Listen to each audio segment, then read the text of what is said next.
ओम नमः शिवाय। ओम नमः शिवाय। ओम नमः शिवाय। ओम नमः शिवाय।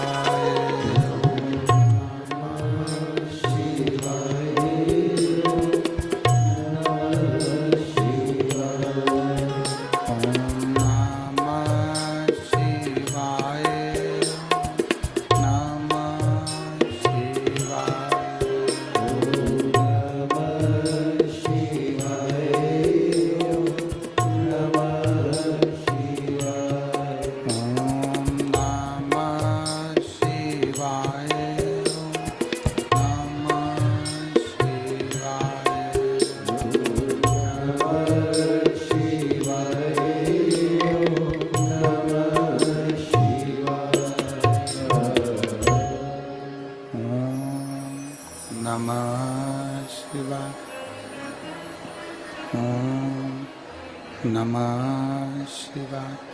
ओम नमः शिवाय। ओम नमः शिवाय।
नमः शिवाय।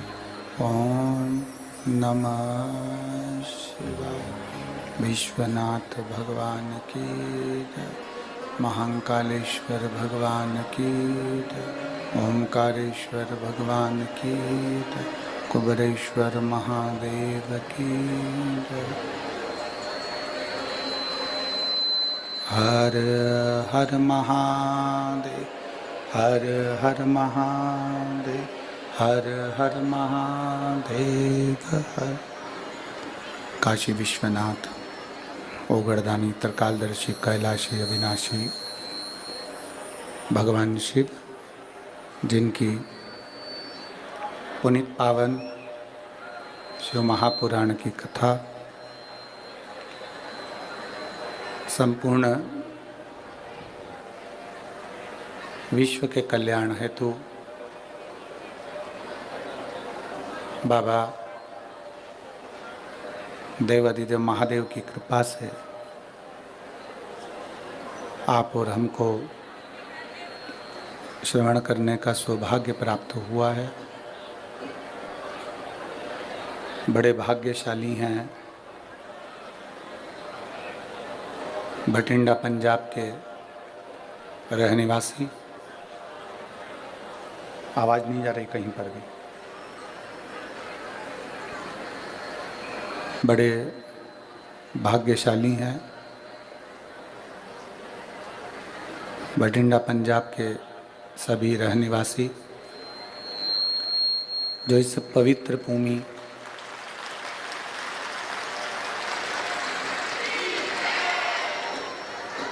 पंजाब की इस पवित्र भूमि पर शिव महापुराण की कथा श्रवण करने का सौभाग्य प्राप्त हुआ है। पंजाब की ये पवित्र भूमि परम पूज्य संत शिरोमणि श्री गुरु नानक देव जी की ये पवित्र भूमि को नमन करते हुए इस पवित्र शिव महापुराण की कथा 2024 की पहली शिव महापुराण की कथा ये बठिंडा पंजाब में प्रारंभ हो रही है। पीछे आवाज नहीं जा रही कहीं पर भी।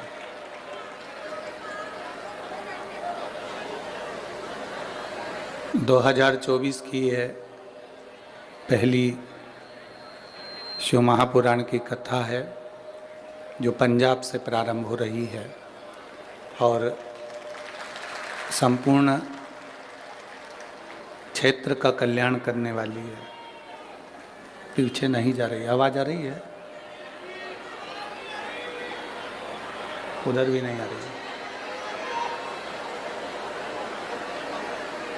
संपूर्ण क्षेत्रवासियों का कल्याण करने वाली कथा के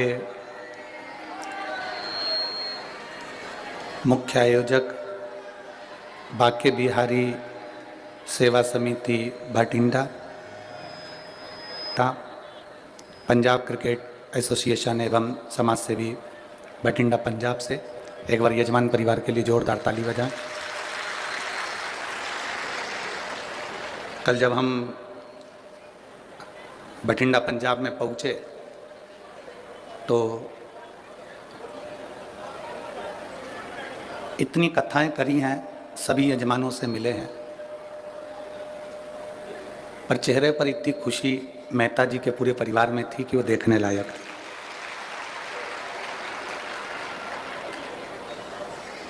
हमारे मन में आया कि वास्तव में शिव महापुराण में सही लिखा है, विद्येश्वर संहिता में लिखा है कि कथा करवाने वाले भी शिव हैं, कथा करने वाले भी शिव हैं और कथा सुनने वाले भी शिव हैं, और कथा सुनने वाले भी शिव हैं।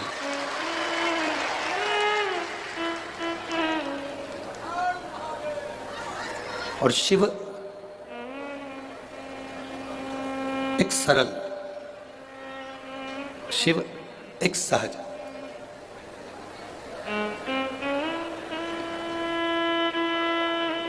आप सब बहुत दूर दूर से भी आए हो। ये जो पत्र हैं आपके पहले दिन के जो आपने पत्र भेजे हैं उसमें से कुछ पत्र जो पढ़े गए हैं, उन पत्रों से लग रहा है कि आप बहुत दूर दूर से भी आए और एक विश्वास लेकर यदि आप कथा में पहुंचे हैं, एक भरोसा लेकर आप कथा में आए हैं,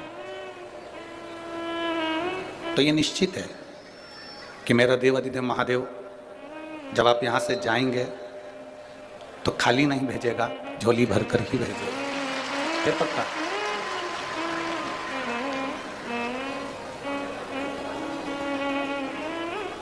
एक बहन ने एक पत्र लिखा, उस पत्र में उसने लिखा कि गुरुजी,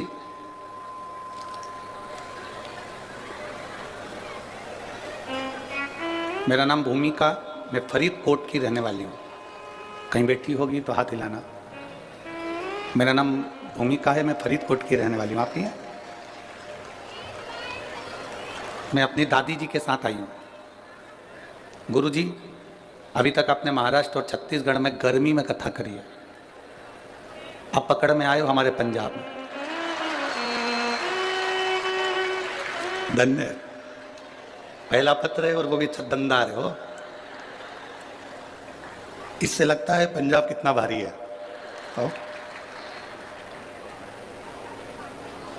अब वहाँ एसी में बैठते थे, यहाँ आजू बाजू एक भी एसी चालू करो गुरुजी। पर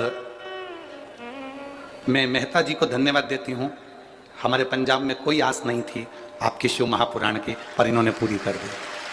बैठो बेटा। श्री शिवाय नमस्ते। शिव तत्व है ये।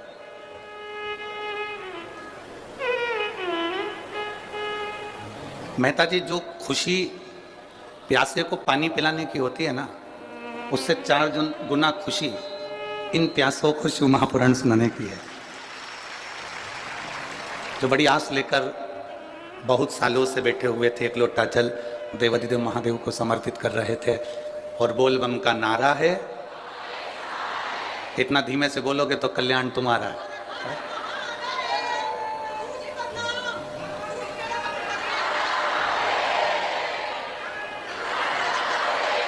पढ़ूंगा। बोल बम का नारा है, सारी समस्या का हल, शिव तत्व की प्राप्ति का यह मूल केंद्र बिंदु है शिव पुराण। अपने बेटों से, अपनी बेटी से, अपने घर में रहने वाले लोगों से अपने को एक रिश्ता बनाना पड़ता है, परिवार वालों से एक रिश्ता बनाना पड़ता है। ये हमारा बेटा है, ये हमारी बहू है, ये हमारी बेटी है, ये हमारे कुटुंब वाले हैं, ये हमारे परिवार वाले हैं। शिव महापुराण की कथा कहती है कि परिवार वालों से एक रिश्ता बनाना पड़ता है, पर परमात्मा से कोई रिश्ता बनाना नहीं पड़ता, वो रिश्ता अपने आप बन जाता है और निभता भी है।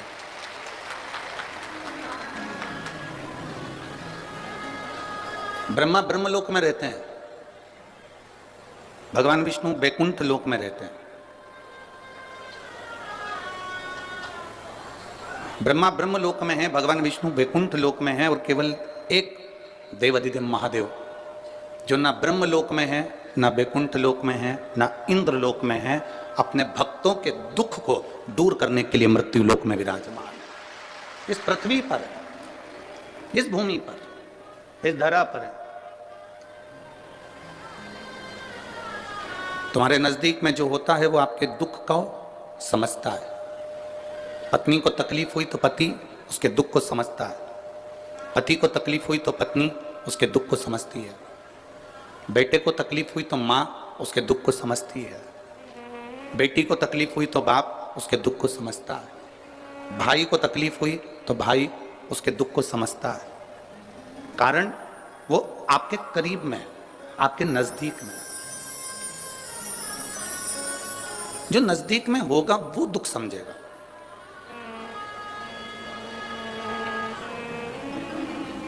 भगवान भोलेनाथ, भगवान शिव हमारे नजदीक में है। अगर हमको इतना सा भी दुख आता है और हम एक लोटा जल लेकर महादेव के मंदिर में पहुंच जाते हैं, वो आपके जल की दशा को देखकर पहचान जाता है कि इसको दुख क्या है। कहना नहीं पड़ता।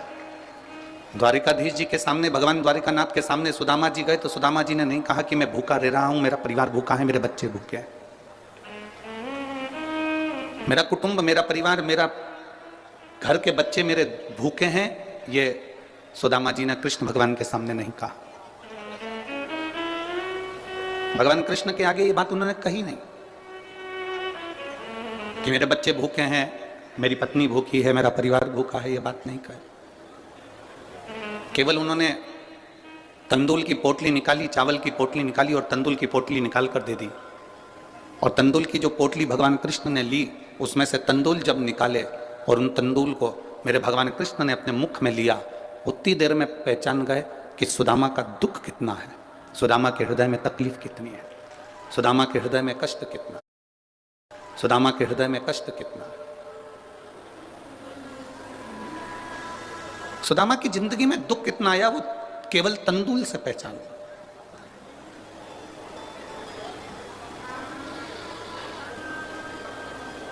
आपको जाकर देवाधिदेव महादेव के सामने ये नहीं कहना है कि मेरा दुख कितना है। आपको महादेव के सामने जाकर ये नहीं कहना है कि मेरा कष्ट कितना है। आपको तो महादेव के मंदिर में जब जाएं, भगवान शिव के मंदिर में जब जाएं, एक लोटा जल लेकर, जब अपने घर का पानी लेकर, घर का जल लेकर, मंदिर का जल नहीं, घर का जल लेकर जब आप देवाधिदेव महादेव के पास में पहुंचेंगे, भगवान शंकर को एक लोटा जल समर्पित करेंगे, तो महादेव उस जल से पहचान जाएंगे कि आपकी जिंदगी में तकलीफ क्या चल रही है, आपके जीवन में दुख क्या चल रहा है।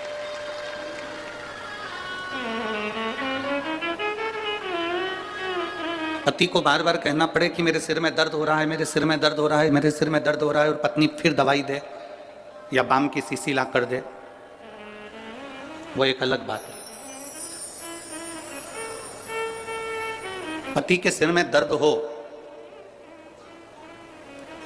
पति का चेहरा बता दे कि इसको क्या तकलीफ है, और पत्नी तुरंत दौड़कर पानी का गिलास लेकर आए या दवाई का बॉक्स, मेडिकल बॉक्स लेकर आए और अपने पति को पूछे कि लाओ मैं आपको कुछ दवाई दे दूं, आपका चेहरा अच्छा नहीं लग रहा है, आपका स्वरूप अच्छा नहीं लग रहा है, आज आपके चेहरे पर रौनक नहीं है,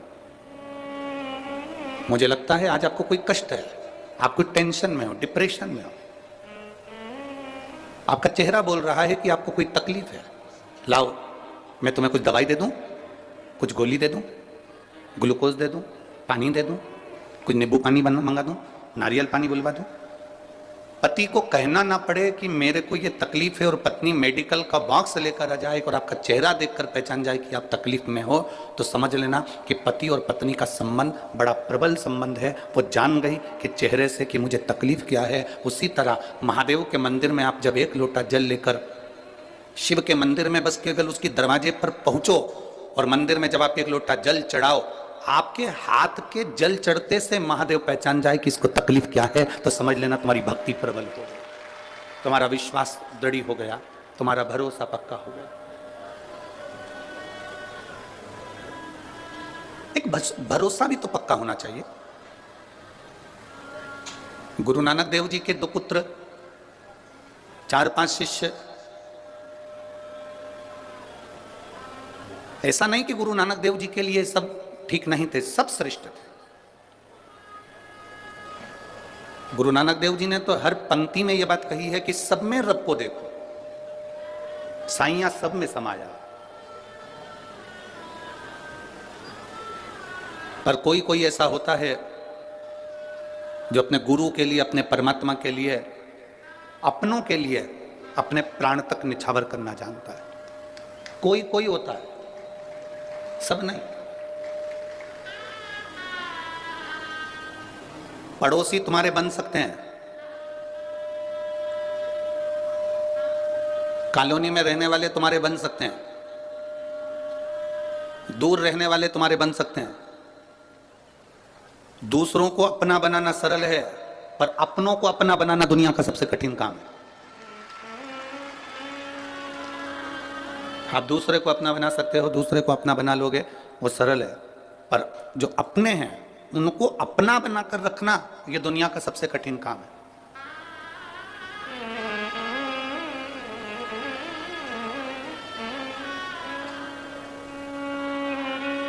भगवान नारायण की माता लक्ष्मी, आप में से कितने लोग हैं जो तिरुपति गए? हाथ उठाओ जरा, गए हो? रखो। आप में से कितने लोग हैं जो द्वारका जी गए? ठीक है, रखिए। आप में से कितने लोग हैं जो कभी पंढरपुर गए हो? कभी गए हो? रखिए। आप में से कितने लोग हैं जो बद्रीनाथ गए हो? ठीक है।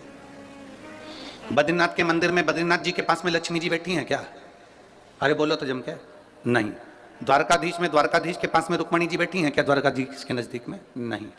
पंढरपुर में हरि विट्ठल जी के पास में रुक्मणी जी बैठी हैं क्या? नहीं। तिरुपति में नारायण के पास में लक्ष्मी जी बैठी हैं क्या? नहीं।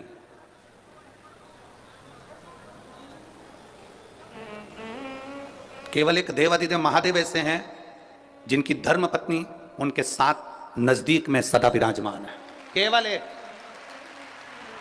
ब्रह्मा जी के पास में ब्रह्माणी नहीं है, इंद्र के पास में इंद्राणी नहीं है, नारायण जी के पास में लक्ष्मी भी दूर हैं, द्वारकाधीश से रुक्मणी जी भी दूर हैं, बद्रीनारायण में बद्रीनाथ जी से लक्ष्मी जी दूर हैं, पर केवल एक देवाधिदेव महादेव हैं जिनके पास में पार्वती जी साथ में बैठी हैं, साथ में। क्योंकि दूसरों को अपना बनाना सरल है, पर अपनों को अपना बनाना कठिन है। और मेरे महादेव ने वही करा है, अपनों को भी अपना बनाया और दूसरे को भी अपना बनाया। ये महादेव का सबसे बड़ा गुण तत्व, सबसे बड़ा गुण तत्व मेरे महादेव का, अपनों को भी अपना बनाया और दूसरे को भी अपना बनाया।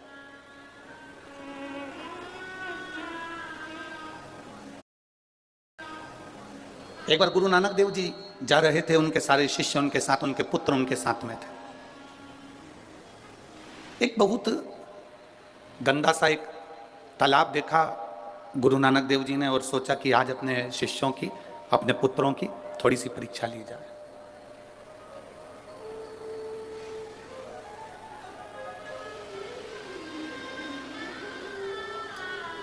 उनके पास में कटोरा था, पात्र था।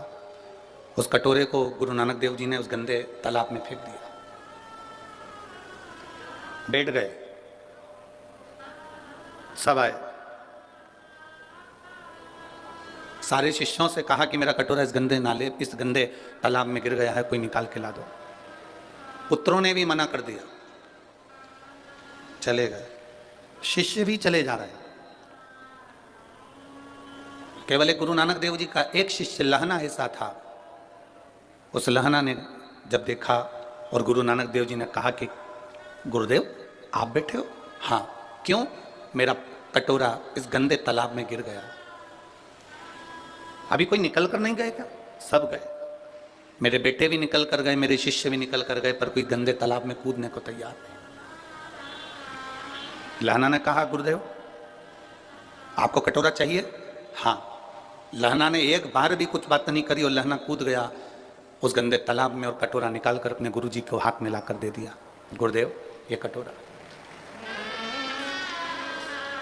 गुरु नानक देव जी ने कहा कि तूने ये नहीं पूछा कि कटोरा गिरा कैसे, कटोरा गया कैसे?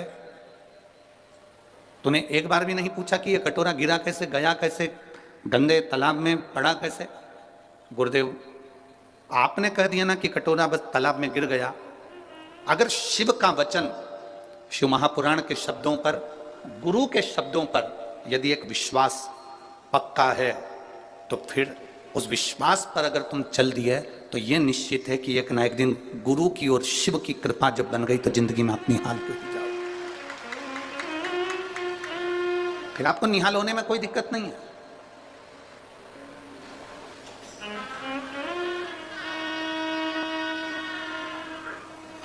जिसने शंकर भगवान पर भरोसा करा है, जिसने शिव जी पर विश्वास करा, एक लोटे जल पर विश्वास करा, उसका हाथ मेरे देवाधिदेव महादेव ने पकड़ लिया,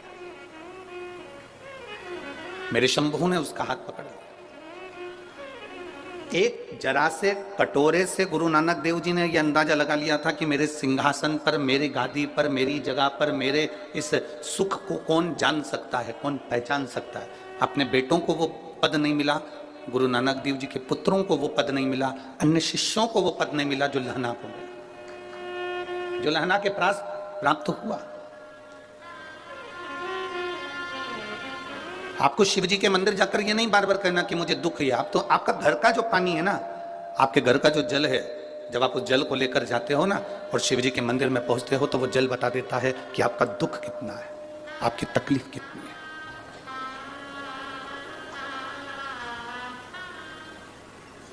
आरओ लगाने वाले को आप एक बार अपने घर पर बुलाना। आया आपके घर पे कभी आरओ लगाने वाला? आरओ का पानी, आरओ का जो मशीन लगाने वाला आपके घर पर आया होगा, सबसे पहले वो पानी की जांच करता है। बोलो री जीजियों, ओ बटिंडा वाली, और जितने मेरे जीजा बैठे हैं वो भी बोलो सही है कि गलत है।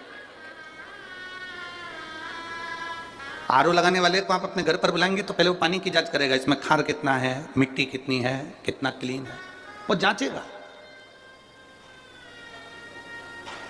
फिर कहेगा कि मशीन लगा तो दे रहे हैं परंतु इसका जो फिल्टर है वो हर 15 दिन में खराब हो जाएगा क्योंकि इसमें मिट्टी ज़्यादा है और खार ज़्यादा।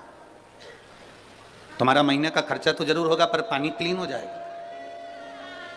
तुमने कहा साहब लगा दो, एक मशीन आरओ की लगाओ, हमारा ये पानी क्लीन होना चाहिए, पीने के लायक हो जाए।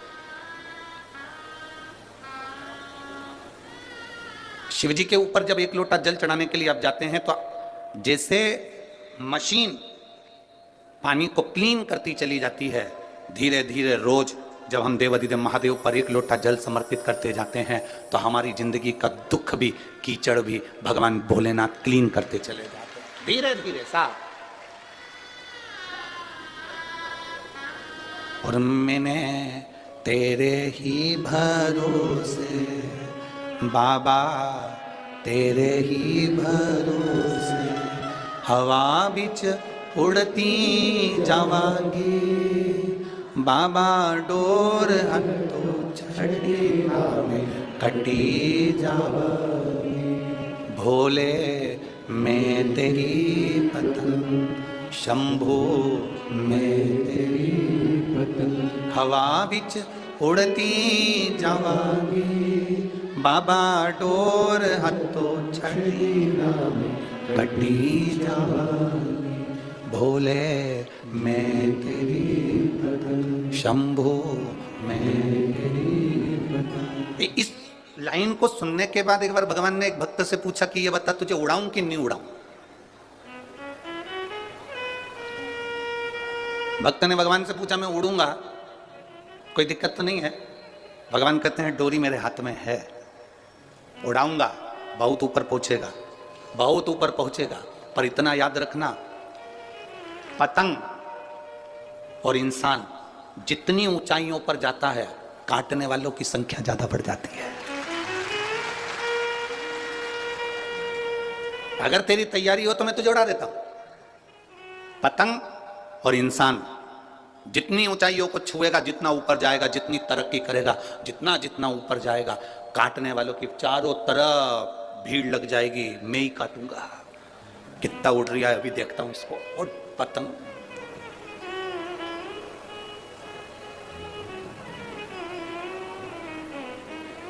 हमारे हिंदू धर्म में, हमारे सनातन धर्म में तो एक दिन दे दिया काटने के लिए, मकर संक्रांति का दिन, कि पतंग उड़े तुम काटो, मना नहीं है, बिल्कुल मना नहीं है। एक दिन दिया है मकर संक्रांति का कि पतंग उड़ रही है तुम काटो, मना नहीं है, पर रोज मत काटो। पर आज का व्यक्ति मकर संक्रांति पर कम पतंग काटता है और किसी का घर में कोई आगे बढ़ रहा है, किसी का कहीं संबंध हो रहा है, रिश्ता जुड़ रहा है, संबंध हो रहा है, लोगों से काटने में लग जाते हैं कि कैसे भी काट कर समाप्त किया है। साल में एक दिन काटोगे ना चल जाएगा, पर रोज रोज मत काटो। किसी का संबंध हो रहा है, किसी के बेटे की शादी हो रही है, किसी बेटी का संबंध हो रहा है, कोई आगे बढ़ रहा है, कोई सीए कर रहा है, कोई एमबीए कर रहा है, कोई इंजीनियर बन रहा है, कोई डॉक्टर बन रहा है, कोई कलेक्टर बन रहा है, किसी का फाइल आगे बढ़ गई है, कोई आगे की ओर बढ़ता चले जा रहा है। हमें टेंशन नहीं लेना, अच्छा बाबा की कृपा हो, खूब आगे बढ़े। एक पत्र आया है,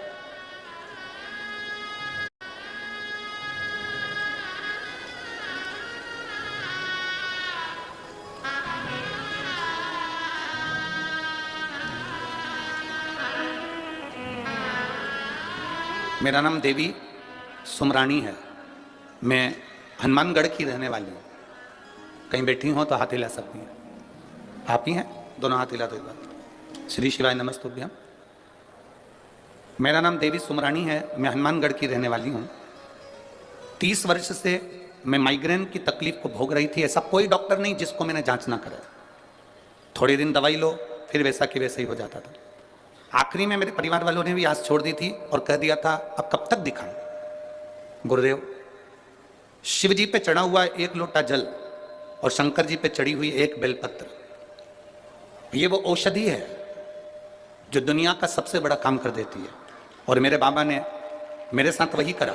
मैंने एक लोटा जल चढ़ाना प्रारंभ करा। जो बीमारी मेरी 30 साल से नहीं गई, एक लोटा जल, उस जल का आचमन करना, बेलपत्र शिव जी को समर्पित कर कर उस औषधि को पाना।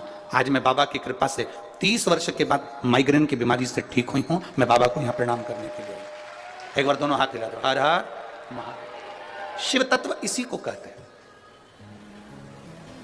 बैठिए बहन, थोड़ा सा फाइल मोटी हो सकती है, थोड़ा सा दुख बड़ा हो सकता है, पर कटेगा जरूर, संकट मिटेगा जरूर। आप अगर बहुत विश्वास के साथ में, हम तो कहेंगे पंजाब वालों के भाग्य खुल गए जो 2024 की पहली कथा में मिली। भाग्य खुल गए। कई भटिंडा पंजाब की भी माताएं सोच रही होगी कथा में जाऊंगी, पर भीड़ बहुत है। भीड़ रहती है तो टॉकीज जाते हो कि नहीं जाते? थिएटर जाते हो, भीड़ होती है, तो मॉल में भी जाते हो कि नहीं जाते हो?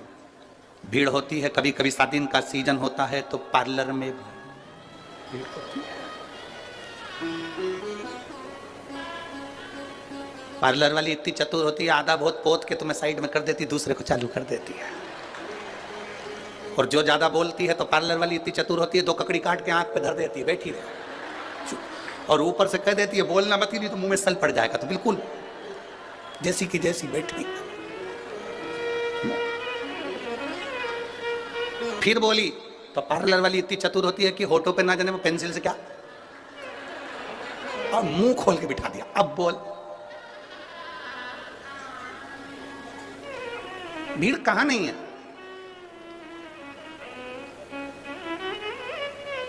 अरे पूरे भटिंडा वालों को खुशियां मनाना चाहिए, पूरे भटिंडा वालों को खुशियां मनाना चाहिए। लोग नए साल में केदारनाथ, बद्रीनाथ, द्वारकाधीश, सोमनाथ, भीमाशंकर, मल्लिकार्जुन, कहीं बैद्यनाथ, कहीं महाकाल जाते हैं, और मेरा 12 ज्योतिर्लिंग भटिंडा में आकर बैठ गया है पहले। बोल बम का नारा है, बैठ गया। और यही शिव भक्ति है, यही एक आनंद है। थोड़ा समय लग सकता है। एक पत्र और आया, देखिए।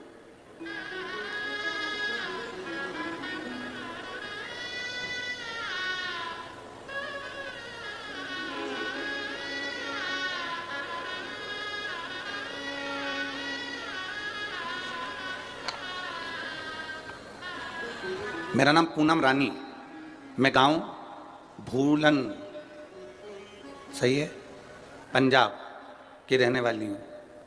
गांव भूलन, पंजाब की रहने वाली। मेरा मोबाइल नंबर ही है। कहीं बैठी हैं आप? ही हैं, दोनों हाथ हिला दो। श्री शिवाय नमस्तुभ्यम। अब कमर काम कर रही है बढ़िया, नीचे बैठते बन रहा है, ठीक है। बाबा, मेरी रीढ़ की हड्डी में गैप हो गया था, डॉक्टर के हिसाब से मैं हमेशा 24 घंटे बिस्तर पर पड़ी रहती थी, 1 मिनट भी उठकर कोई कार्य नहीं कर पाती थी। एक बार रिमोट मेरे हाथ में था टीवी का, और चैनल चेंज करते करते शिव महापुराण की कथा सुनी। आपने 31 मूंग के दाने का एक बड़ा सुंदर भाव वर्णन किया था, जो शिव के समर्पित करना था। एक बेलपत्री को खाना था।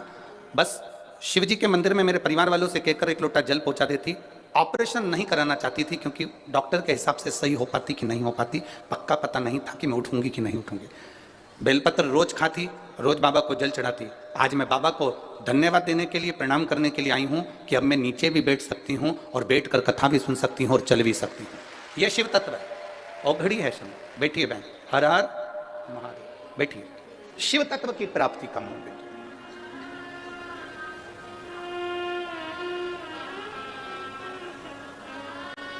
आप जितने विश्वास से सुनोगे, जिस आस से सुनोगे, मेरा बाबा तुम्हारे करीब में आएगा। और खाली ना जाता कोई, जिसको आता है वो अच्छे आवाज में हमारे तक आवाज पहुंचे, बड़े भाव से।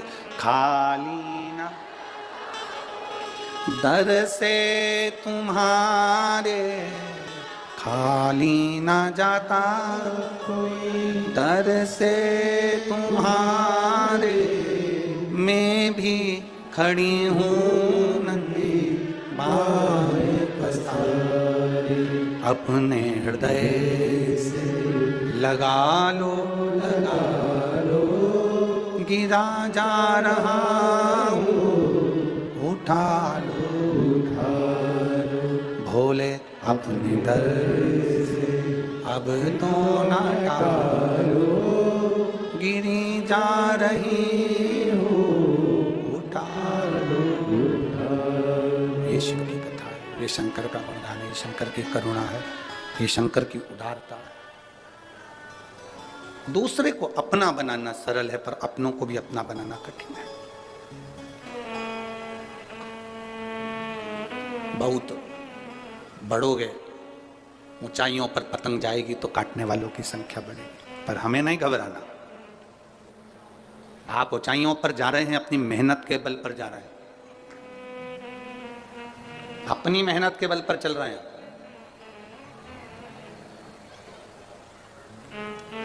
शिव महापुराण की कथा में ना तो कोई बेल दी जाती है, ना कोई भभूति दी जाती है, ना कोई नारियल दिया जाता है, ना तंत्र दिया जाता है, ना मंत्र, ना कोई विद्या।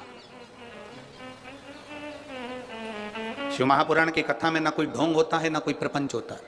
शिव महापुराण की कथा में तो केवल एक विश्वास होता है कि हम शंकर के मंदिर तक जाएं, बाबा पर एक लोटा जल चढ़ाएं, और तुम इस भरोसे पर मत रहना कि सियोर वाला महाराज तुम्हारे दुख को मिटाने के लिए आएगा। सियोर वाले महाराज को भी दुख आता है तो बाबा मिटाने के लिए आता है, तो तुम्हारा दुख भी वही मिटाने के लिए आएगा। किसी ढोंग और प्रपंच में नहीं फंसना हमको। केवल एक शंकर का दरवाजा ऐसा दरवाजा है, शिव का द्वार एक ऐसा द्वार है, जाना तो ढोंग है ना प्रपंच है। वहां कोई ढोंग प्रपंच नहीं है, केवल एक काम है तुम्हारा, एक लोटा जल और एक बेलपत्र। बेलपत्र भी तुम्हारे पास होए तो चढ़ाओ, नहीं हो तो मंदिर की बेलपत्र उठाकर धोकर वापिस मंदिर में चढ़ा दो, मेरा शंकर स्वीकार कर लेगा। उसको दिखावे से मतलब नहीं, उसको बिल्कुल दिखावा नहीं चाहिए। माता जी के मंदिर जाओगे, एक चुंदड़ी चढ़ाना पड़ेगी, चूड़ी चढ़ाना पड़ेगी, सुहाग सामग्री चढ़ाना पड़ेगा, हलवा पूड़ी का भोग लगाना पड़ेगा। भगवान नारायण के मंदिर में जाओगे, ठाकुर जी के मंदिर में जाओगे तो लड्डू का भोग लगाना पड़ेगा, पेड़े का भोग लगाना पड़ेगा, 56 भोग लगाना पड़ेगा। जितने मंदिरों में जाओगे कुछ ना कुछ देना पड़ेगा। पर महादेव के मंदिर में तो अगर आपके पास में एक लोटा जल हो तो चढ़ा दो, जल भी नहीं हो तो शिव जी की चढ़ी बेलपत्र वापिस चढ़ा दो, वो भी नहीं हो तो 3 बार ताली बजा दो, वो भी नहीं हो तो बम बम भोले बोलो और अपने घर को चल दो। इतने में शिव प्रसन्न, इतने में शंकर करुणा कर जाता। शिव महापुराण का महत्तम कथा है, देवराज नाम का ब्राह्मण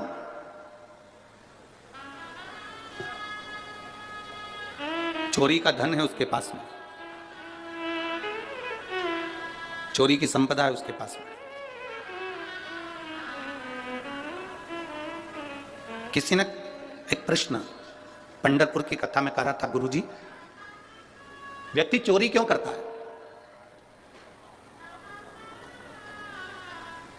कोई आपसे पूछे, कोई आपके सामने ये प्रश्न रख दे कि व्यक्ति चोरी क्यों करता है, तो आप क्या उत्तर दो?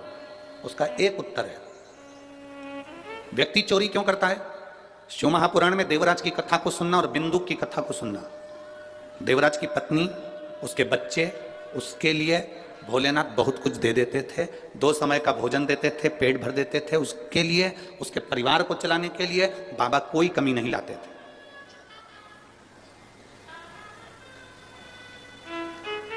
तुम्हारी भले 10,000 रुपए महीने की नौकरी है, तुम्हारी पत्नी वो मिलेगी जो 10,000 रुपए महीने की नौकरी को भी एडजस्ट कर लेगी। तुम्हारे बच्चे ऐसे होंगे जो 10,000 रुपए महीने से जो तुम कमाई कर कर लेकर आ रहे हो उसमें एडजस्ट हो जाएंगे। भगवान बनाता ही ऐसा है कि उतने में तुमको संतुष्ट कर कर रखता है।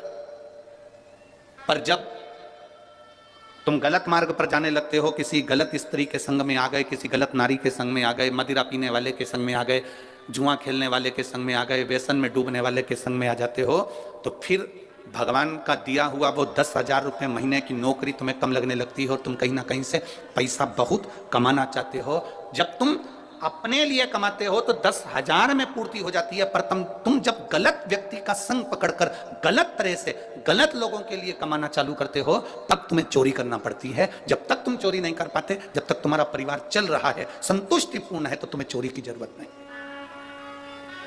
तुम्हें चोरी की जरूरत नहीं है।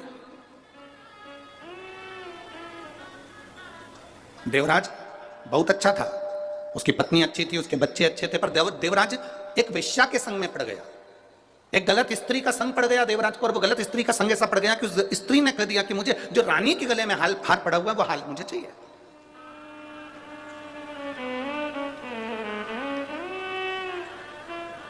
जो रानी के गले में हार पड़ा है वो हार मुझे ला कर दो। और देवराज अभी तक बहुत अच्छी जिंदगी जी रहा था।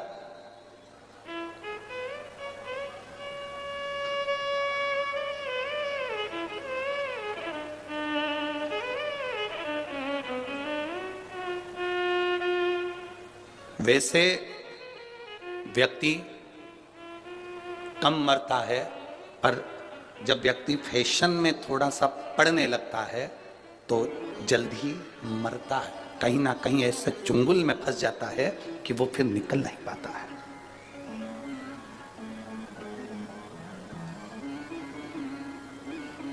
इतनी ठंड पड़ रही है भटिंडा में, हमारे उधर तो इतनी नहीं पड़े।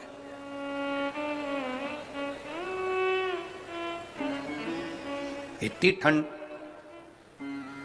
सब कम्बल और शाल और सब ओढ़ ओढ़ के बैठे हैं, और ओढ़ना भी चाहिए। अब इतनी ठंड में अगर भटिंडा में कोई शादी हो तो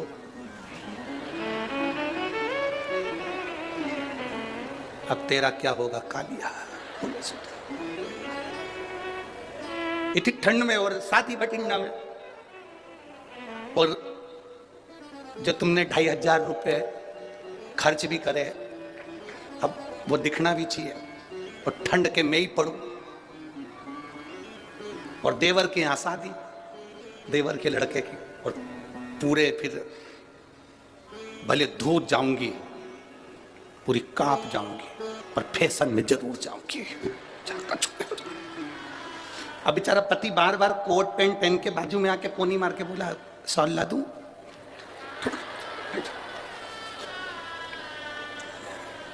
शॉल भी लेके चलिए, पर वो यूं नहीं है,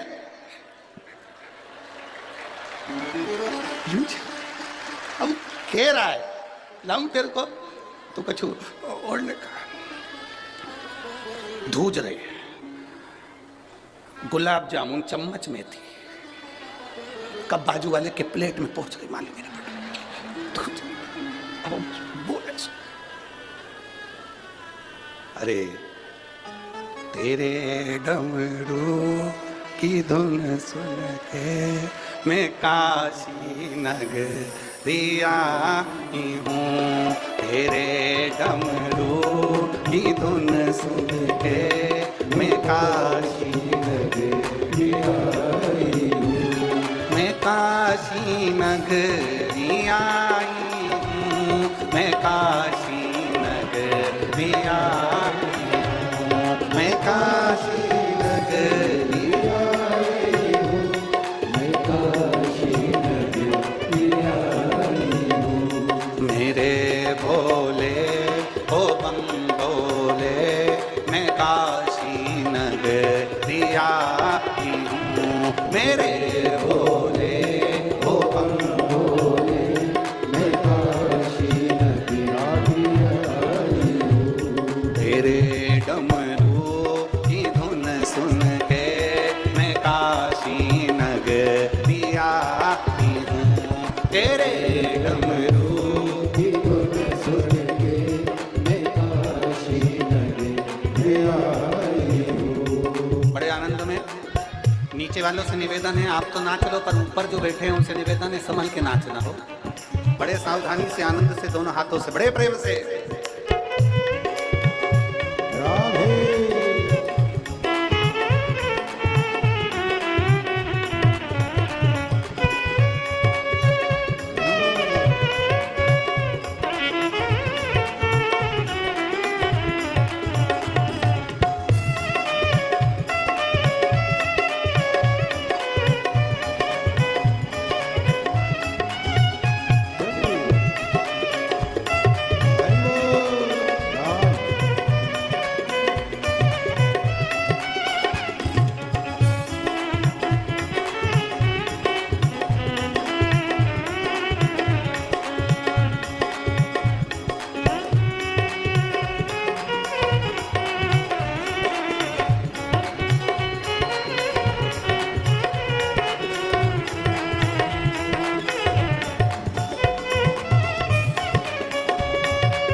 कंदा है सुना है हमने ओ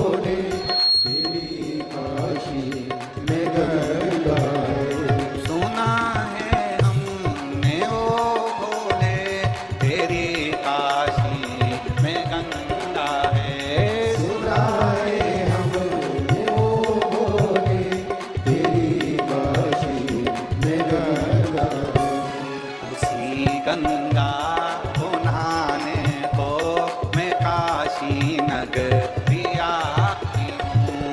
उसी गंगा को नहाने को मैं काशी नगरी आई हूँ। मेरे भोले ओ बम भोले मैं काशी नगरी आई हूँ।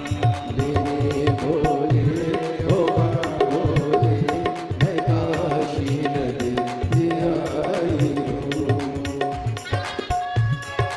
नगरी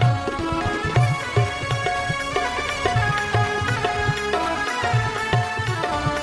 हूँ।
भोले ओ बम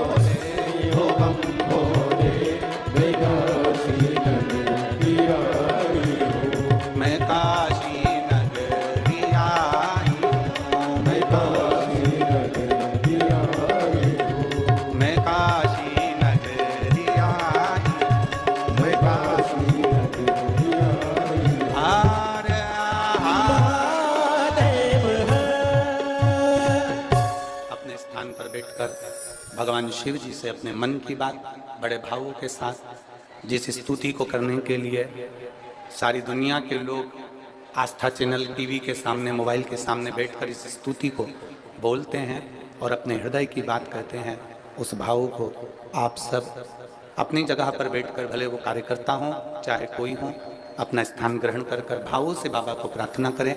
क्योंकि बठिंडा पंजाब में बार बार ये शिव पुराण की कथा नहीं मिल रही। वो तो कहीं भोलेनाथ जी ने मेहता जी को पकड़ लिया और ये कथा करवा दी। ये बाबा की कृपा, उनकी करुणा। जहाँ जगह मिले वहाँ बैठकर भाव से बाबा को प्रार्थना करना। जिसको आता है वो साथ में बोलना और दिल से बाबा से कहिए,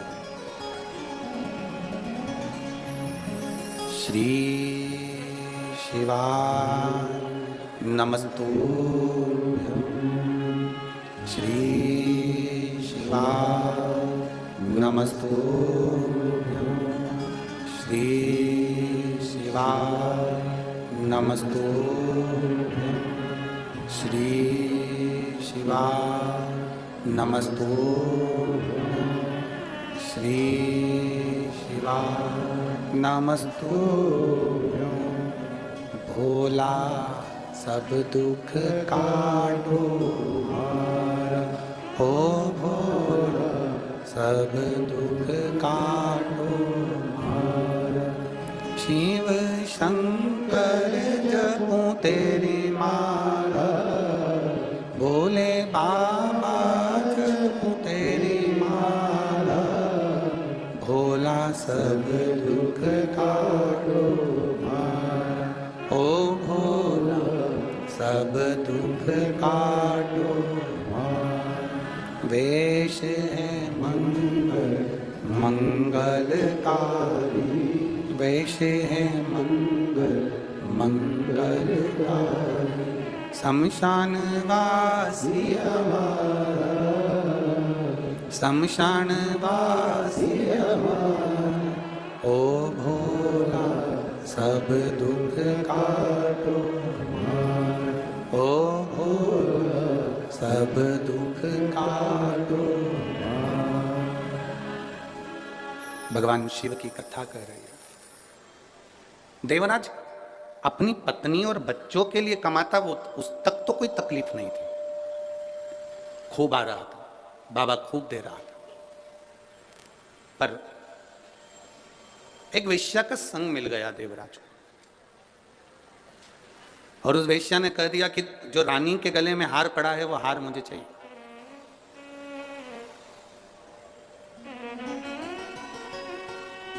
वो हार मुझे ला कर दो। देवराज ने कहा कि वो रानी के गले में हार पड़ा रहता है, उस हार को लाना तो बड़ा मुश्किल है, बड़ा कठिन काम है। नहीं, मुझे तो वो हार चाहिए, ला कर दो मुझे।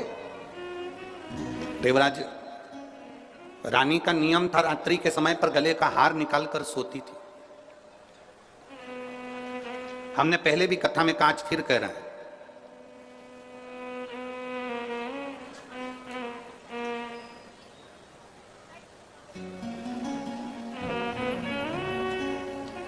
चोटे की नजर तुम्हारे गले पर होती है, चेन पर होती है, मंगलसूत्र पर होती है।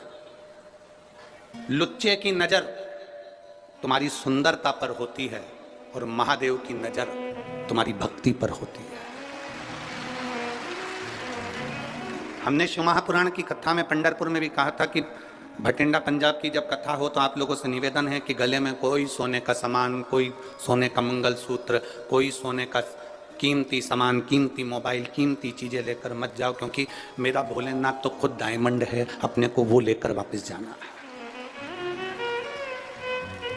अपने आभूषण सोने के लेकर नहीं आना, बहुत कीमती चीजें लेकर कथा के मंडल में नहीं जाना। भगवान की भक्ति करने जा रहे हो, दिखावे के लिए नहीं जाना हमको। हमें तो भगवान की अविरल भक्ति पाना है। जहां जगह मिल जाएगी वहां बैठ जाएंगे, हमें जहां जगह प्राप्त हो जाएगी वहां बैठ जाएंगे। मालूम पड़े हम दरवाजे पर खड़े चिल्ला रहे हो, आवाज लगा रहे हो, तुम हमें जानते नहीं है, तुम हमें पहचानते नहीं हो, हम तो इनके रिश्तेदार हैं, हम उनके नातेदार हैं, तो दरवाजे वाले भी कह देंगे देखो यहाँ तो शंकर जी के सारे रिश्तेदार आए हैं, यहाँ रिश्ता एक ही चलता है, भोलेनाथ का।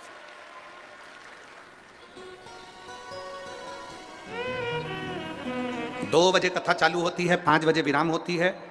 5 बजे तक कथा सुनो, अपने स्थान पर बैठो। आखिरी में जब 5 बजे कथा पूरी हो, कर्पूर गौरम हो, तब उस भूमि को नमन कर कर उसकी रज अपने मस्तक लगाकर घर जाना। 7 दिन की कथा तो भटिंडा में हो जाएगी, पर यह विश्वास है कि इतने जो पत्र आप लोग भेज रहे हो, 3 महीने के अंदर तुम्हारा भी एक पत्र इस व्यासपीठ पर जरूर आएगा, ये पक्का।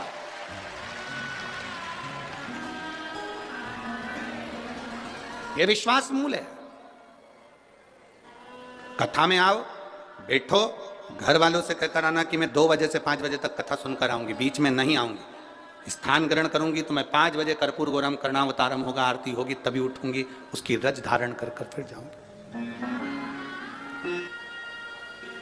हवाई जहाज एयरपोर्ट पर उतरता है, ट्रेन स्टेशन पर रुकती है, बस स्टैंड पर रुकती है, हेलीकॉप्टर उतरने के लिए हेलीपैड बनता है। 7 दिन के लिए मेरे महादेव को उतरने के लिए शिव महापुराण की कथा हुई। आपको कहीं ढूंढने नहीं जाना। 7 दिन सेवा करो, भजन करो, कीर्तन करो। भगवान ने धन दिया हो तो किसी का मुंह झूठा कराओ, जल हो पीने की व्यवस्था करो। हाँ, ठंड ज्यादा पड़ रही है, ठंडा पानी नहीं दे सकते, थोड़ी अपनी 2 बाटल हम कहते हैं साथ में लाओ करो, तो उसमें गर्म पानी किसी पड़ोसन को दे दो, पी ले, ज्यादा ठंडा नहीं। बड़े भाव से, आनंद से सेवा का मौका मिला है। जितनी जितनी सेवा कर सकते हो और जितना जितना भजन कर सकते हो। 7 दिन भटिंडा वालों के इस पवित्र, समझ लो वो हेलीकॉप्टर को उतरने के लिए हेलीपैड बनाया जाता है, हेलीकॉप्टर उतर जाता है। ये पंडाल शिव महापुराण का जहां लगता है और शिव पुराण जहां होती है, वहां 7 दिन मेरा भोलेनाथ उतर जाता है। क्या देगा, क्या करेगा?